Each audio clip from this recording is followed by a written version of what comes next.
Welcome everyone, and thank you for attending this Lunch and Learn organised in collaboration between the Knowledge and Library Services at NCIC and Boost, the North East and North Cumbria Learning and Improvement Community.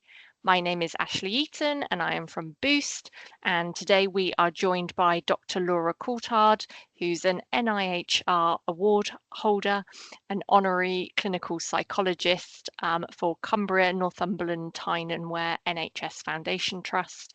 And Laura's going to also be joined by colleagues, and they'll introduce themselves shortly to share how they've been providing support on working with gender diverse young people across North East and North Cumbria. So these lunch and learns are designed to be a relaxed and informal space for health and social care staff to come together and share experiences. And before we start, just some very quick protocols. If you can keep your webcams off at the start of the session, that would be great. When we get to the questions, I'll let you pop your cameras back on. If you could mute yourself when not speaking, post any questions in the chat, and we'll also have time for questions at the end as well. Listen with respect and be present. Please pass on, share the learning, spread the word about these sessions, and please be aware that we are also recording as well. We will post a link to be able to give feedback in the chat, so if you could complete that, that would be much appreciated. It's very short, just a couple of questions. And I will now pass over to Laura. Over to you. Hi Ashley, hi everybody. So if we just basically, we are here, we've got a very short space of time, and I'm going to do a whirlwind around the young persons LGBTQ+ network that's across the North East and North Cumbria. I want to introduce you to some of our wonderful voluntary organisations that support our young people, ultimately to offer some top tips on how to support our young people who are gender diverse. And we will not be talking about the CAS report or any specialised transgender healthcare for young people in this session. So next slide, please. Last year, I did a lot of work across the North East and North Cumbria with services that are supporting our young people who are on the Dynamic Support Register. It's also called the DSR. Is that not working, Ashley? Yeah, brilliant. The DSR is a mechanism, and it's for all local authority areas, by which we have collective responsibility and oversight for those young people, and it's also adults, who are autistic, who have a learning disability, and who are at significant risk of being admitted to an inpatient psychiatric service. And the whole point of it is kind of ensuring that we provide community care to avoid any admissions. And when I was doing that work, I noticed that we had a really disproportionate number of young people who were gender diverse on our Dynamic Support Register. And as a clinician, I really wanted to know more about this, what led to the increased numbers, whether staff that are supporting those young people wanted or had received any training on supporting those young people, but also what good support looks like across services in order to reduce avoidable inpatient admission. So what can we do? So I did lots of work, I did lots of surveys. I asked staff, around 300 staff across the North East and North Cumbria, what good support looked like. But I also asked people with lived experience, LGBTQ+ people with lived experience who are using our health services, again, what good support looked like. And essentially, the big thing that came out across everything, the strongest theme is training. So staff desperately wanted training. They felt that it was really important. People with lived experience wanted staff to have training and being kind of more sensitive and aware of some of the topics that are coming up. And what's interesting is that it's absolutely replicated across research. I haven't yet come across a research paper which doesn't endorse training for staff, particularly healthcare staff. So from there, and there was lots of other topics that came up that I can talk about later, but from this I kind of reached out across the North East and North Cumbria, and collectively we have set up this I guess, supporting our LGBTQ plus young people's kind of network. And it definitely needs another name, of which we've got a competition at the moment, getting for a new name and a new logo for it. And essentially, this is a way of getting people together with interest and passion in supporting our young people to come together, share resources, talk about any reflections, what's coming up, and examples of good practice. So how we can share resources and specialist interests to help support these young people. And I guess we'll be talking about, Nimerta will be talking about the language that we use a bit later on. The presentations today are being delivered by our community partners across the BCSE, but the topics have been endorsed by the young people who the charities work with as well. So the young people have specifically asked for these topics to be discussed. And I will introduce Nimerta, who will be talking. Oh, sorry, I quickly should have said, as part of the network, this is about moving on to a community of practice. And I guess that's where I was talking about involving people with collective interest in supporting these young people. And that can be academics from health, education, social care, you know, across the board. And we're going to plan a conference next year. And with the outcomes, which are on the next slide. Sorry, I completely forgot about the next slides because I'm on my phone. And essentially, the outcome is to reduce health inequalities. And okay, so I'm going to move over to Nimerta, otherwise I'm totally going to overrun. Thank you, Laura. So yes, I'm Nimerta. My pronouns are she or they, which means you could use either. And yeah, I'm going to talk a little bit about language and terminology. But before we do jump into it, I'm just going to explain that whilst we're talking about the LGBT plus community, we're focusing in on gender identity with the remit of what this project is about. So I'm not going to delve into the definitions of lesbian, gay, bisexual, definitions that might be to do with sexuality, because we are going to have that closer focus on gender identity today. So if we can move on to the next slide. So to start with, none of the words on the screen are words that I would expect any of you to kind of take away and remember, but it's a jumping off point to just think about gender diversity and people identifying as genders other than a cisgender woman or a cisgender man as being an integral part of being human.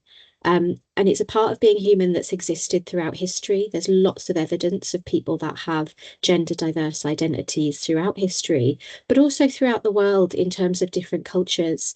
So we've got a few examples. I mean, there are loads of examples we could have chosen from, but just three today to illustrate this point. But the Muxe from Mexico, which are a community of individuals that sort of sit more in a what we might call non-binary kind of identity.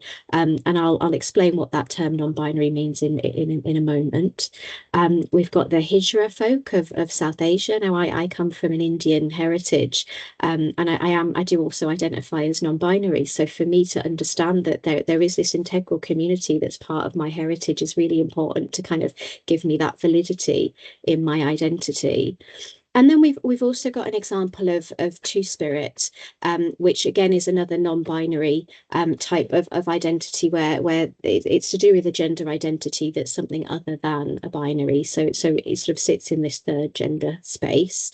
And it's a good example of how language develops over time.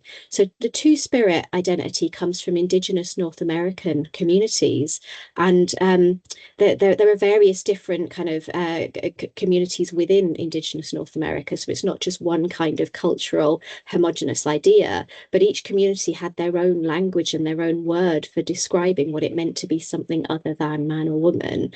And in around about 1990, so the early 90s, those communities came together in terms of their shared kind of cultural identity and coined the term Two-Spirit as a collective term for these identities that they share. So it's a good example of how language changes over time. line.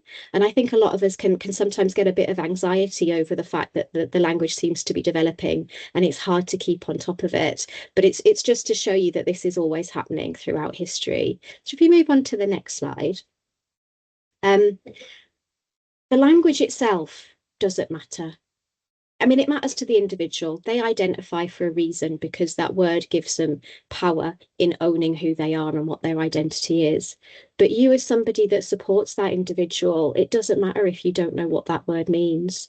It's okay to say that to them as well. But what's really important is how we treat that individual. They don't need you to comprehend their identity. They need you to have compassion towards what their identity is. And so a good way to respond to somebody coming out and saying that I identify as whatever that term is to say, thank you for sharing that with me. This is a new word to me, and can you please tell me what that means to you? And that last part, what that means to you, is quite crucial, because whilst we can look at some general definitions of terms for different gender identities, each individual might have a different interpretation of what that means to them. And so going and memorising a crib sheet could be a helpful jumping off point, but really understanding what that means to that individual is more compassionate and then therefore more gender affirming and supportive in their care. If we can move on to the next slide. So yes, just to reiterate again, LGBT, we're not going to think about sexual orientation just for today, because we are focusing in on gender identity. Gender identity it's different from sex, so people have their biological sex, but gender identity is a legitimate part of an individual's identity, but it's their own internal sense of their gender. And sometimes it aligns to people's sex assigned at birth, and sometimes it doesn't. So if we move on to the next slide, which is my final slide before handing over, the T, usually stands for transgender, which means somebody who identifies as a gender that's different from what they were assigned at birth. That's the general definition of transgender. And then you've heard me use that term non-binary already today. So a gender that's not confined to the binary word of man or woman. It doesn't sit on one side of that binary spectrum, but it's somewhere in between. And there are lots of other terms. So non-binary sort of becomes an umbrella term where there are other ways that people might express different types of being non-binary. So gender fluid is one of them. We've also got, the term queer, which is another interesting umbrella term. So a collective term for the LGBT plus community in general. So someone who's LGBT plus might describe themselves as queer. But it could also be used as a gender identity of itself. You've also got gender queer as well, which is another term that people could use. It could be a sexual identity as well, or a political identity. It is also a historical word that was used as a slur, a derogatory slur. So there is an element of reclaiming that word back by the LGBT plus community. And then also just to highlight the term cis or cisgender. Cis or cisgender refers to an individual whose gender is the same as they were assigned at birth, and so it is the opposite of being trans. And so just to explain that word, because I think it's used quite a lot in an LGBT context, but just to reiterate that it goes in line with gender identity. So a cis woman is a woman who was assigned woman at birth or female at birth, and identifies as female as well. Final word that I haven't gone through there is just questioning, and I kind of, you can see what it says there. Someone who is questioning, they're uncertain, they're exploring, and for many people that will be a state that they're in at some point in their journey. I've said I identify as non-binary myself.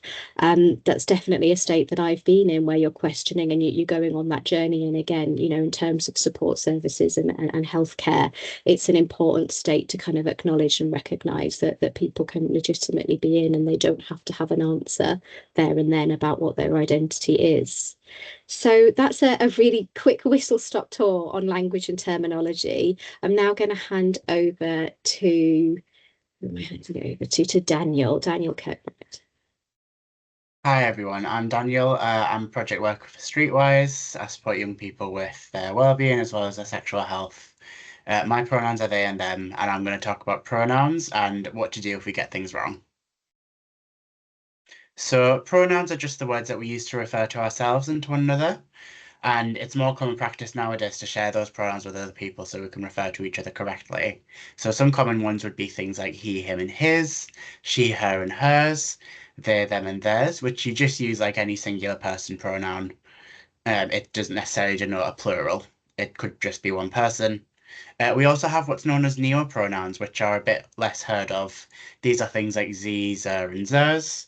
And these are created by the person themselves. And because they're quite personal, these will likely be communicated to you if someone is wishing you to use those pronouns, potentially verbally, but potentially through some non-verbal signs that we'll go over on the next slide. Some people use multiple sets of pronouns, such as he and they, and that just basically means that you can use either. Some people might prefer one over the other, but generally that means all the ones included are safe. It's also really important to include gender-neutral titles. So one of the most common ones at the moment is MX, sometimes pronounced as mix or max. This is useful to have as an option on forms just to make everyone feel included. And then on this next slide, we're going to go through sort of a whistle-stop tour of sort of pronoun tact. There's lots of different ways you can ask for someone's pronouns. Two of my favourites are saying, oh, my pronouns are this. Can I ask you yours? Or I might say, do you mind me asking what pronouns you use? And these are some quite respectful ways to ask someone if they're willing to share their pronouns. Sometimes people don't want to share their pronouns with you. That's okay. Sometimes maybe you feel a bit uncomfortable sharing your pronouns for whatever reason. If you do want to have that sort of interaction non-verbally, there's things like pronoun pins that you can wear on a lanyard. You can put your pronouns in your email or a text signature. So there are some non-verbal ways to let somebody know that if they have some pronouns that they would like you to use, then they can communicate those with you. There's some questions that might be had around pronouns or names when it comes to gender diversity. Like Nimerta has said, you might say to somebody, I'm not sure I know those pronouns. Would you mind telling me how to use them? Equally important if you're working with young people is that you might want to ask them, do you use this name that you're giving me or this pronoun at home or school? Or should I use something else? Because sometimes young people use different names or pronouns in different settings based on how safe they feel in those settings. There is some language that we would suggest that you avoid though. The first one being don't ask for a preferred pronoun because a pronoun isn't a preference. The other thing to avoid would be to ask for somebody's real name. This is what's known as a dead name because a person's real name is the name that they have chosen for themselves. I would urge you to consider whether or not it is necessary for you to know someone's dead name before you ask for it, because sometimes we don't actually need to know. But if you do need to ask for whatever reason, you can use the phrase above. Do you use this name everywhere, or should I be using something else in communication with, for example, mum and dad? So if we could go to the next slide, please. So there is a lot of anxieties around pronouns. People think, what if I get it wrong? I don't want to offend someone. What's really important to remember is that when we have anxieties around working with pronouns and gender diversity, we then bring those anxieties into our work. So what I want to do over the next slide is to think about ways that we can make mistakes and deal with those mistakes to alleviate that anxiety so we can spend more time being excited to get things right and less time being worried about getting things wrong. So we'll go over to the next slide now. If you have made a mistake and you've noticed it, or if you've been corrected after making a mistake, the best thing to do is just to acknowledge it quickly, apologize or thank the person for correcting you, and most importantly, swiftly move on. Don't spend loads of time on it. Remember that if someone corrects you, that's not a personal attack, even though it can feel a bit stressful at the time. And it's okay that you made a mistake because no one's expecting you to be perfect, and it really is okay. And we've all done it. Some things to avoid when it comes to anticipating or dealing with mistakes.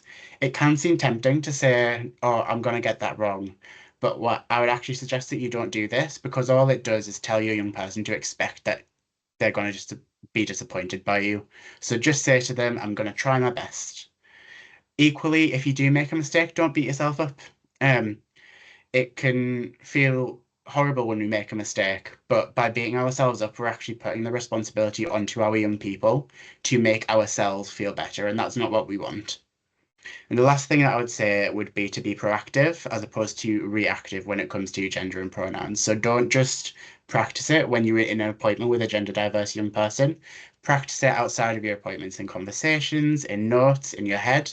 I have a trick that if I get someone's pronoun wrong, I use the correct one 3 times in my head just to keep that practice and build that muscle. And you will find that the more proactive you are, the better you become at using the correct pronouns. And with that, I'm going to pass it over to Rhoda. Hi there. I'm Rhoda from Gladstone Terrace Centre for Young People in Gateshead, and I run the Plus Group, which is an LGBT youth organisation that's been around for a while, but in a smaller context. The young people we work with raised the idea that confidentiality felt like a really important part to include in this training. So if we could go on to the first slide. Our group took part in a session a while back where they were reviewing how people could feel more welcome in GP surgeries in general. And I think as a starting point of context, just to why I was interested in talking about this as well, is a lot of young people really didn't know what their rights are around healthcare, full stop. So whether they're seeing a doctor in a GP surgery or somewhere else, most young people aren't fully aware of their rights. So it feels important to us in the community to make sure that whatever place you might see young people, there is something visible that explains what their rights are, but also something really quite helpful is to remind people when you see them. You know, if you want to talk to me about a specific area, if you want to talk to me about something without your family, you do have a right to do that. You are entitled to the same confidentiality as a young person as any other patient across the services. So as I say on the slide, young people have the right to be informed about their treatment and give informed consent, but their name and gender, when it comes to confidentiality, you might want to consider, and it's probably best practice to consider that could be part of confidentiality for your service. It may be that a young person is coming to see you and the first person that they're going to see about what they want to do next is you. So if that's the case, checking out, as Daniel said, is this something that other people around you know? Is this something you want us to share more widely? How do you want us to change this in your records? How do you want it to be reflected? Is really important. And I know there's debates among various services about how you might reflect that. So not all health providers might have a place where both names can be recorded, but it is possible to at least make some notes on most case notes. So the reminder here is that somebody's age does not change their legal status or their rights to confidentiality if they come to you with the information that they want to use a different name, they're considering their gender identity, or they want you to use different pronouns.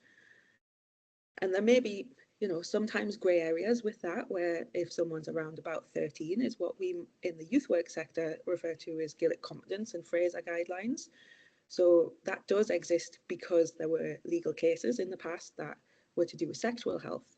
But we've advanced that and use it for most things within health settings now, that if somebody is competent to decide their own treatment and they're sitting in front of you saying, I feel this and I believe this about myself, then that does tell you that they're competent to make the choice to keep their information confidential.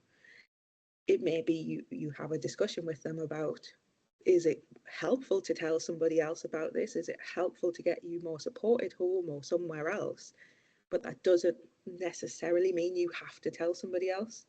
So some of the confusion we've seen among professionals is maybe that coming out about your gender identity could be considered a safeguarding matter, and it definitely isn't. There may be other reasons that the person is potentially presenting some kind of safeguarding matter associated with their gender identity.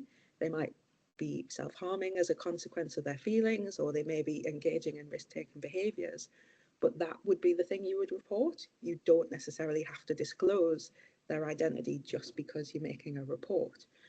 And I think this is quite relevant in the media, that there may be a lot of talk sometimes about whether parents have a right to the information about their children or have a right to block treatment. But right now, nobody's entitled to block somebody's treatment without a court order. So as the legislation stands right now, even a parent ringing up and demanding that they are told what's happening, it's no different to somebody coming to you for something else. Could I have the next slide, please? So, as I said, that it's very important to put it in the context of right now, because we have been working as services, and it's one of the prime themes of our network coming together, that the previous government created several things which are potentially still going to be rolled out as guidance for schools and education providers. And some of that guidance included the idea that you did have to tell parents if a disclosure was made about somebody's gender identity. And for most of the time, that if schools could do that, that's to other services might be still breaking confidentiality. So we would usually encourage people to consider how safe is that parent to know that information, how safe is the carer, and does the person that you're telling about this information need other support if you're going to make that disclosure for the young person. But as I said, right now, there is no change to that. But our young people and our service users are quite concerned that that change could be rolled out and it could be taken further. So we're anticipating some ideas of harm as that changes. So you may actually see consequences in your healthcare settings if someone has had a disclosure made about them. It is, I've completely forgotten the term, when occasionally there are people who are outed by accident by professionals, and that is a really important thing to address in yourself or to address within your surgery. If somebody, your healthcare setting, so if someone complains about the fact that their identity has been made public in some way, and you may not always have realised how, potentially it is just a letter that's gone home with the wrong name on or something else that might have occurred. It is important to review your own practices, and if that has happened, to make sure that you're repairing the damage with that relationship with the person, but also what are you going to do in future to make those changes that it doesn't happen again. So yes, as it says on the slide, make sure you're not going to put a person in harm by sharing information about them, because it is still an issue that can lead to people being made homeless, lead to further abuse in a family, that can lead to lots of consequences for a young person. And when it comes to coming out, if someone has come to you with the information about their gender identity, that's a place of privilege. You know, there was something that made them feel safe to tell you. So as Nimerta said at the beginning, we're encouraging people to work from a place of compassion. So if someone's felt safe enough to tell you, then that must mean there's something good about your place of work and where people come to. And hopefully that's something you can build on and work out how to do it more. So I think we've got just enough time potentially for some questions towards the end here. And we're going back to Laura. Hi, I think we've only got a couple of minutes. Essentially, I'm just going to whiz through this. There's some slides that talk about what good support is. One of the things that have come out from speaking to lots of people is signs of inclusion. So how, as a healthcare practitioner, you can indicate that you're a safe person, that person can speak to, where you know that there is a lot of fear of negativity by kind of disclosing things. And so if we go on to the next slide, these were just some examples of where I've seen it. So pronoun badges, mugs, people mentioned, somebody mentioned a GP that had a particular pen. You know, these are all things that we can do. Just in lanyards are a very popular one as well, but not just NHS colours, the actual full progress pride flag colours is an important distinction. But just moving on, what I've also got is a list. Just there's some ideas about things that we can do now. The next couple of slides is all of the services that offer support across the North East and North Cumbria. I've put them down by area as well, and what they offer and how to get in contact with them. And this is obviously liable to change, but it is a good starting point if you do wish to have conversations about how to support young people. And this is just the logo competition. The name and logo, please circulate to young people. The deadline is the 1st of December. And I don't even know if we've got time for questions, Ashley. Yeah, go on. We'll try and sneak some in. If anybody's got any questions, please feel free to pop your hand up, come off, pop your camera, sorry, back on, or feel free to post them in the chat. That would be great. Laura, if somebody wants to get involved in your steering group, are they able to? How do they go about that? Yeah, just drop me a line. My email is there. And yes, the one thing that I've got in the next slide is I've got a link, hopefully, to Slido, where if anybody wants any further information about the conference, about what we're doing, or if anybody's got any questions, then let us know. Sorry, getting a phone call, which is really bad timing. And yes, again, I can send information out, but I've got my email, and there's other people's emails as well. And it very much is a collective. I think that's really important. Good stuff. Good stuff. Thank you so much, Laura and co. All going. Quick question from Gail. I'm sorry, I didn't know if we were allowed or not. That's okay. That's okay. Hello, Laura. Hello, team. What an amazing presentation. Yeah, Laura, just I'll contact you just to think about sort of, this is obviously a bit of a taster, whetted appetite. Got a team around me at Northumbria, you know, who would lap up this kind of training. So yeah, I'll drop you a line. Definitely. Be in touch. Yeah. Thanks, Gail. Okay then, guys, if anybody would like to receive the slides for this, if you can pop your email in the chat, that would be much appreciated, because sometimes they don't always come through your email addresses. So just to make sure that we do get the slides to you, pop your email address in the chat box. Thank you so much to Laura and her colleagues. It was really informative, so thank you.